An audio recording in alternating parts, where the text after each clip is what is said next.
Women of Reddit, what things do men do that frighten you without them even realizing it? 1.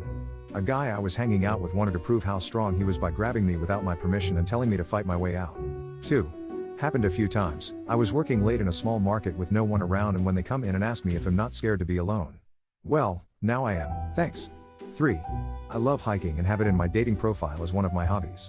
Men have gotten really angry when I don't want to do that as a first date. I go with my cousin, friends, and kids, but I know them all well. I'm not going into the woods alone with a stranger. 4. I work in retail. I had helped out an older man and afterwards he went on his way. Nothing unusual. He came back shortly after and unexpectedly shoved his hand in my vest pocket. I was a little blindsided.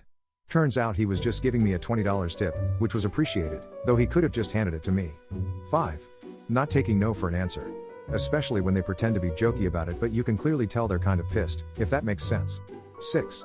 When he's put himself too far in the personal space bubble so you inch away, only for him to inch towards you again. 7.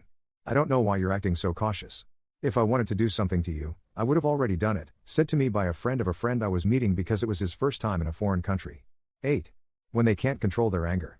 I grew up with a dad who would cry in his anger instead of destroying things or resorting to something physical. Then talking it out to straighten things properly.